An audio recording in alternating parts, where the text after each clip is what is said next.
Olá pessoal, tudo bem? Bem-vindos a mais um encontro do Vita Invest. E hoje, em quarentena, hoje nós vamos falar um pouco sobre balanceamento de carteira. Aliás, vamos continuar falando que num vídeo anterior, que eu vou deixar um cardzinho aqui, nós falamos de como fazer balanceamento de carteira falando de renda fixa e renda variável. Qual a porcentagem que a gente coloca em cada um. Mas hoje nós vamos aprofundar um pouco mais e falar sobre como é que eu faço balanceamento de carteira dentro da renda variável. Quais são os ativos possíveis, como é que eu faço esse balanceamento, como é que eu rebalanceio. Aprofundar um pouco mais sobre isso, né? Então, vamos nessa? Roda a vinheta aí.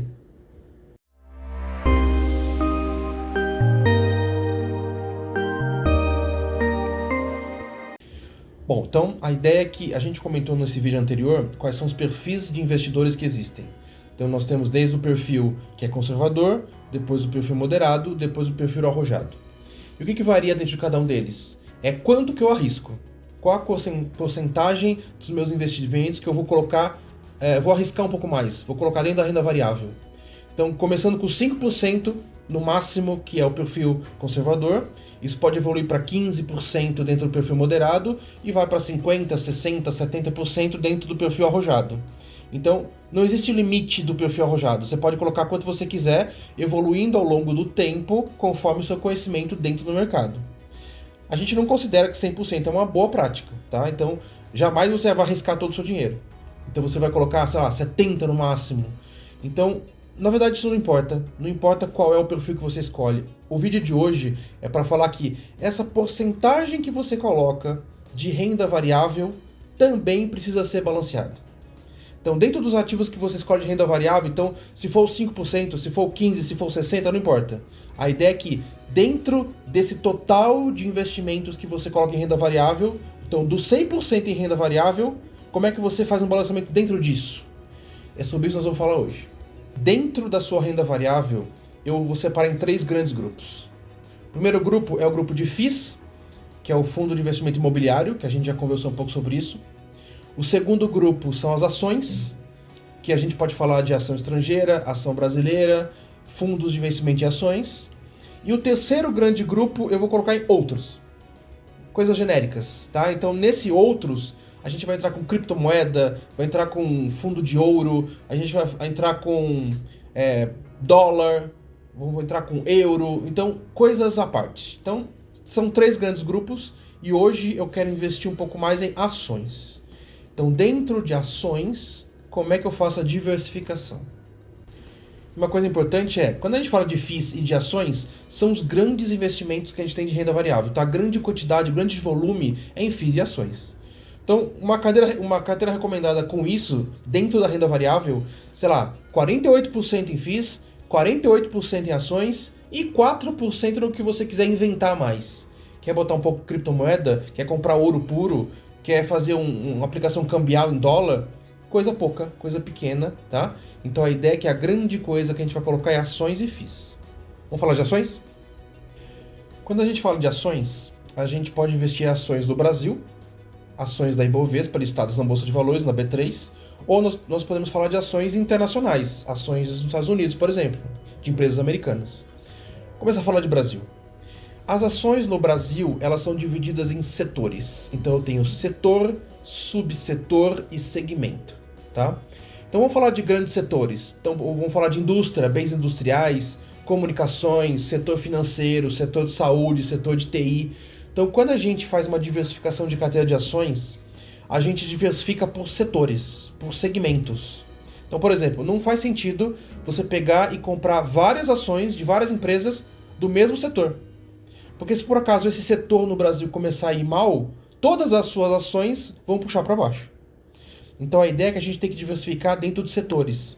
Então, eu vou comprar um pouco de ações dentro de empresa do setor bancário, do setor de investimentos, dentro do setor de indústria, dentro do setor de IT, né, de TI, de informática.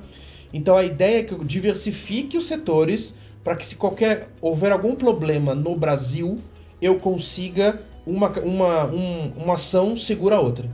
Então imagina o seguinte, há uma estiagem no Brasil, então nós temos um problema de hidrelétricas.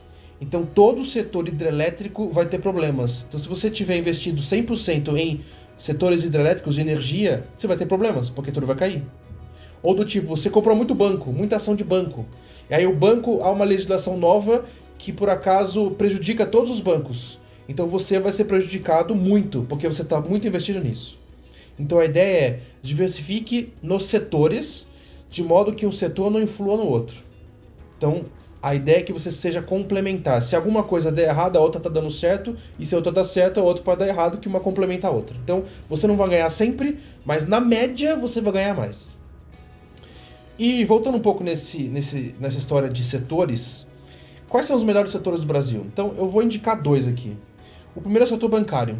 Por que setor bancário? Porque banco sempre ganha dinheiro, tanto na crise quanto na economia em crescimento. Então, se o Brasil tem crise, se a taxa de juros está muito alta, então ele empresta dinheiro para as pessoas pagam um alto valor de juros para ele. E que dinheiro que o banco está emprestando? Dos investidores. Então ele paga um valor para os investidores, só que cobra muito mais para quem está pedindo dinheiro emprestado. Então esse spread bancário é alto para os bancos. Então ele acaba ganhando muito dinheiro. E aí quando o Brasil está bom, quando o Brasil tá com dinheiro, tá sendo investido, então muitas pessoas investem no banco, muitas pessoas dão dinheiro para ele, para poder receber os retornos, e com esse muito dinheiro ele consegue investir mais ainda, portanto ele também ganha. Então bancos geralmente têm uma alta taxa de rendimento e ganham muito dinheiro. Tá? Então, bancos é um bom setor.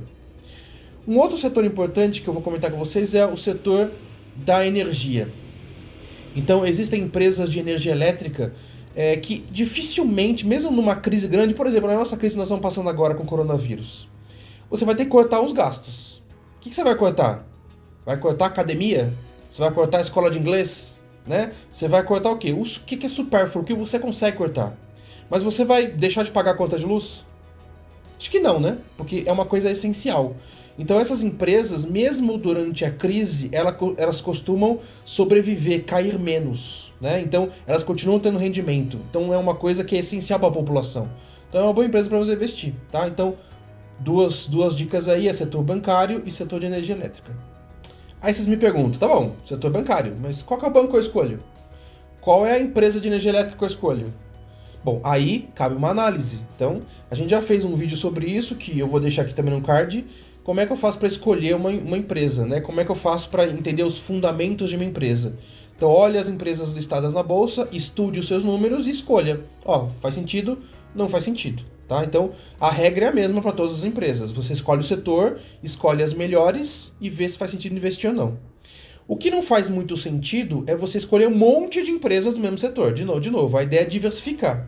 Então, pessoal, na bolsa existem mais de 10 setores, mais de 50 subsetores. Então tem um monte que precisa diversificar. Eu escolho um pouco de cada, tá? Então, não coloque todo o seu dinheiro na mesma cestinha, diversifique, ok? Então, dentro do mesmo setor, você coloca 1, 2 empresas e coloque outro setor de outra empresa e assim por diante. Tá bom, então quer dizer que eu tenho mais de 10 setores, 50 subsetores, eu preciso comprar uma ação, uma empresa de cada setor? Não precisa, claro que você não precisa variar tanto assim. Então você escolhe alguns setores que você acha importante, que você acha interessante, não precisa ser todos, e dentro de cada setor você compra uma, no máximo 2 empresas dentro de cada setor para poder variar. Então 3 setores, 4 setores é suficiente, tá?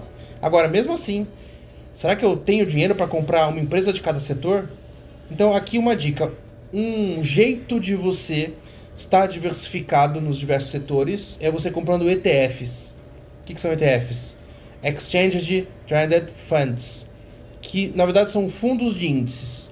Então você compra a cota de um fundo de um índice e esse fundo replica algum índice que existe por aí. Então, por exemplo, existe um ETF chamado BOVA11. O que faz o BOVA11? Ele replica o índice do Ibovespa. A gente sabe que o Ibovespa é um índice que contém algumas empresas da Bolsa de Valores, que tem o maior volume de negociação, não são todos. Então, quando a gente fala que o Ibovespa subiu 5%, o Ibovespa caiu 3%, não foram todas as empresas listadas na Bolsa, foram as empresas que estão dentro do Ibovespa, dentro do índice Ibovespa. Então, na hora que você compra um BOVA11, por exemplo, você está investindo em todas as empresas que estão dentro do índice Ibovespa. É uma maneira de você diversificar. Então, A gente tem mais de 10 ETFs listados na bolsa. Então, a gente tem o BOVA11, que replica o índice Bovespa. A gente tem o Small 11. Então, o Small 11 é um índice que replica um índice de Small Caps. Então, a gente sabe que Small Caps são as empresas que têm menor valor dentro da bolsa de valores. E aí você consegue diversificar investindo em Small Caps, comprando o Small 11. Tá? Então, é um jeito de você diversificar.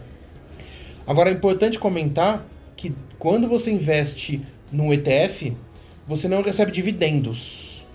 Então, diferente, se você compra direto a ação de uma empresa, se essa empresa tem lucro, ela distribui dividendos para os acionistas. Você recebe na sua conta isso. Se você investe dentro de um ETF, o dividendo vai direto para o fundo. E o fundo reinveste isso dentro do próprio fundo. Então, tem vantagens e desvantagens. E por fim, eu tinha comentado um pouco antes, que era ações internacionais. Então eu consigo investir em ações de empresas americanas, por exemplo? Consigo, né?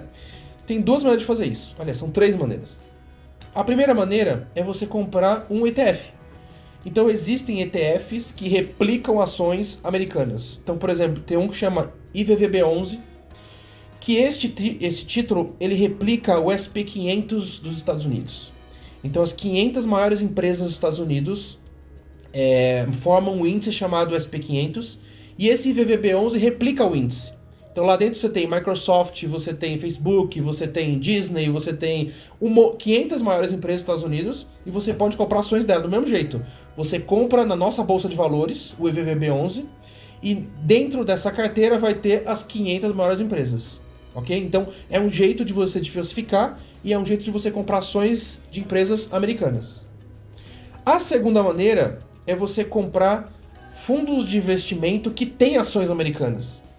Então, por exemplo, recentemente a XP, ela abriu o mercado, ela abriu o IPO lá nos Estados Unidos, e ela criou pra gente, dentro da XP, um fundo que você pode comprar que tem ações da própria XP. Então, é um jeito de você investir. E o terceiro jeito é você investir diretamente. Então é possível você criar uma conta dentro de um banco de investimentos que consegue comprar ações internacionais. Então isso já existe no Brasil, você consegue abrir uma conta e comprar direto ações com dólar. Então vai lá, compra ações nos Estados Unidos e a ação é sua, tá? De repente é interessante a gente fazer um vídeo só sobre isso. Como eu faço para comprar ações americanas? Põe a hashtag aí que quero ações americanas se alguém quiser falar sobre isso. A palavra final é diversificar. Então, entre renda fixa e renda variável, você diversifica. Dentro de renda fixa, você diversifica. Então, põe CDB, CRI, CRA, você põe lá Tesouro Direto, diversifica. Dentro de renda variável, você diversifica. Então, FIIs, ações, se alguém colocar criptomoeda. Dentro de ações, você diversifica. Então, setor 1, setor 2, setor 3. Dentro de um setor, você diversifica. Eu quero esta ação, quero esta ação. Então a ideia é que quanto mais diversificado você tá, menos risco você tem de qualquer tipo de colapso específico. Então se qualquer setor, qualquer empresa tiver algum tipo de problema, você está seguro, porque todas as outras ações vão compensar isso, tá? Então a ideia é que diversificação é importante. Dentro de FIIs a mesma coisa. Eu posso escolher tipos de FIIs também, laje corporativa, fundo de shopping, então tudo isso é importante. Então, diversificar é a palavra. Então é isso, pessoal. Isso que eu queria comentar com vocês hoje. Se alguém tiver alguma sugestão, dúvida, comentário, põe aí embaixo.